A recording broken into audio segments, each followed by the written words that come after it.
गंग गणपते नमः। आप सभी का आपके अपने चैनल पर बहुत बहुत स्वागत है। आज इस वीडियो में हम माघ मास महत्म के 19वें अध्याय का रसपान करेंगे। वक्रतुंड महाकाय सूर्यकोटि समप्रभा निर्विघ्नं कुरु मे देव सर्वकार्येषु सर्वदा। बोलिए गणपति गजानन महाराज की जय। माघ मास के ठाकुर की जय। वह पांचों कन्याएं इस प्रकार विलाप करती हुई बहुत देर प्रतीक्षा करके अपने घर लौटी। जब घर में आई तो माताओं ने कहा कि इतना विलंब तुमने क्यों कर दिया। तब कन्याओं ने कहा कि हम किन्नरियों के साथ क्रीड़ा करती हुई सरोवर पर थी और कहने लगे कि आज हम थक गई हैं और जाकर लेट गईं। वशिष्ठ जी कहते हैं, इस प्रकार आशय को छुपाकर वह विरह की मारी पड़ गईं। उन्होंने घर में आकर किसी प्रकार की क्रीड़ा नहीं की। वह रात्रि उनको एक युग के समान बीती। सूर्य नारायण के उदय होते ही वह अपने आप को जीवित मानती हुई माताओं की आज्ञा लेकर गौरी पूजन करने वह कन्याएं वहां पर जाने लगी। उसी समय ब्राह्मण भी स्नान करने के लिए सरोवर पर आया।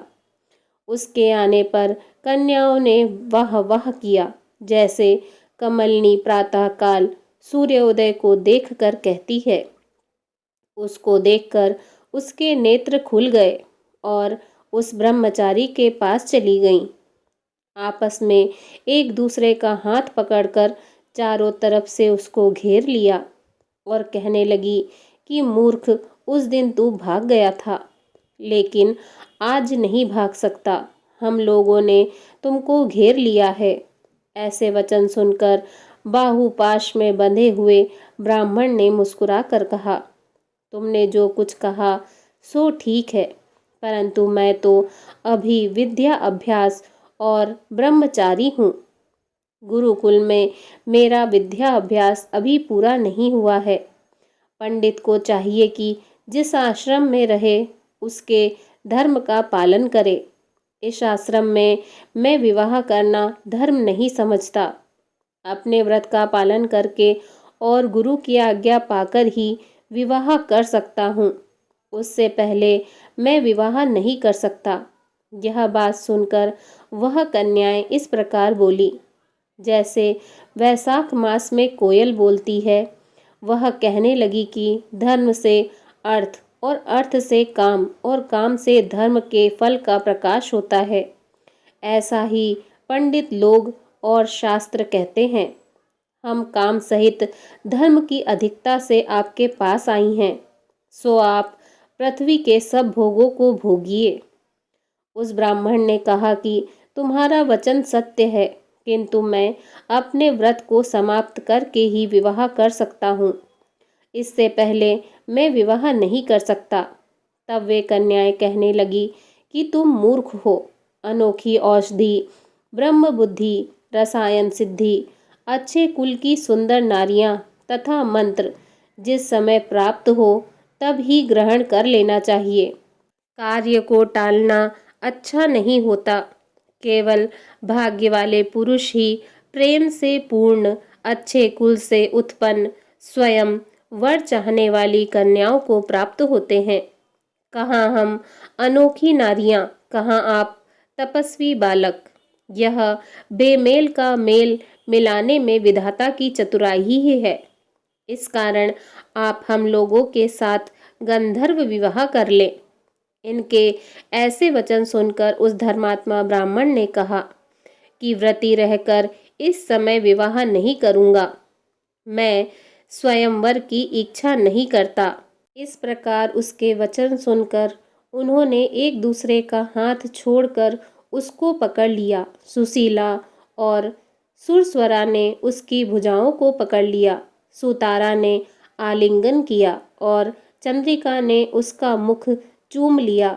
इससे क्रोधित होकर उस ब्राह्मण ने उनको श्राप दिया कि तुम डायन की तरह मुझसे चिपटी हो, इस कारण पिशाचनी हो जाओ। ऐसे श्राप देने पर वह उनको छोड़कर अलग खड़ी हो गई। उन्होंने कहा कि हम निरपराधियों को वृथा क्यों श्राप दिया? तुम्हारी इस धर्मज्ञता पर धिक्कार है। प्रेम करने वाले से बुराई करने वाले का सुख दोनों लोकों में नष्ट हो जाता है। इसीलिए तुम भी हम लोगों के साथ पिशाच हो जाओ। तब वे आपस के क्रोध से उस सरोवर पर पिशाच पिशाचनी हो गए और बस पिशाच पिशाचनी कठिन शब्दों से चिल्लाते हुए अपने कर्मों को भोगने लगे। वशिष्ठ जी कहने लगे कि हे राजन, इस प्रकार वह पिशाच उस सरोवर के इधर उधर फिरते रहे। बहुत समय पश्चात मुनियों में श्रेष्ठ लोमश ऋषि पौष शुक्ल चतुर्दशी को उस अच्छोद सरोवर पर स्नान करने के लिए आए। जब क्षुधा से दुखी इन पिशाचों ने उनको देखा तो उनकी हत्या करने के लिए गोल बांधकर उनको चारों तरफ से घेर लिया। वेद निधि ब्राह्मण भी वहां पर आ गए और उन्होंने लोमश ऋषि को साष्टांग प्रणाम किया। वे पिशाच ऋषि के तेज के सामने ठहर न सके और दूर जाकर खड़े हो गए। वेद निधि हाथ जोड़कर लोमश ऋषि से कहने लगे कि भाग्य से ही ऋषियों के दर्शन होते हैं। फिर उन्होंने गंधर्व कन्या और अपने पुत्र का परिचय देकर सब वृत्तांत सुनाया और कहा कि हे मुनिवर, यह सभी श्राप मोहित होकर आपके सम्मुख खड़े हैं। आज इन बालकों का निस्तार होगा, जैसे सूर्योदय से अंधेरे का नाश हो जाता है। वेद निधि जी कहने लगे, मैं पुत्र के दुख से दुखी हूँ। वेद निधि ब्राह्मण के ऐसे वचन सुनकर लोमश ऋषि के नेत्रों में जल भर आया और वे निधि से कहने लगे कि मेरे प्रसाद से बालकों को शीघ्र स्मृति पैदा हो। मैं उनका धर्म कहता हूँ, जिससे इसका आपस का ज्ञान विलीन हो जाएगा।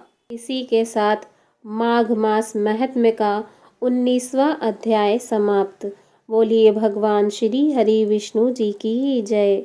ओम नमो भगवते वासुदेवाय नमः। माघ मास महत्म्य का 20वां अध्याय। वेद निधि कहने लगे कि हे महर्षि, धर्म को जल्दी ही कहिए, क्योंकि श्राप की अग्नि बड़ी दुखकारक होती है। लोमश ऋषि कहने लगे कि यह सब मेरे साथ नियम पूर्वक माघ स्नान करें, अंत में यह श्राप से छूट जाएंगे। मेरा यह निश्चय है। शुभ तीर्थ में माघ स्नान करने से श्राप का फल नष्ट हो जाता है। 7 जन्मों के पाप तथा इस जन्म के पाप माघ में तीर्थ स्नान पर स्नान करने से नष्ट हो जाते हैं। इस अच्छोद में स्नान करने से अवश्य ही मोक्ष की प्राप्ति होती है। राजसूय और अश्वमेघ यज्ञ से भी अधिक फल माघ मास में स्नान से प्राप्त होता है। अतएव संपूर्ण पापों का सहज में ही नाश करने वाला माघ स्नान क्यों न किया जाए। इसी के साथ ही माघ मास महत्म्य का 20वां अध्याय समाप्त। बोलिए भगवान श्री हरि विष्णु जी की जय। ओम नमो भगवते वासुदेवाय नमः।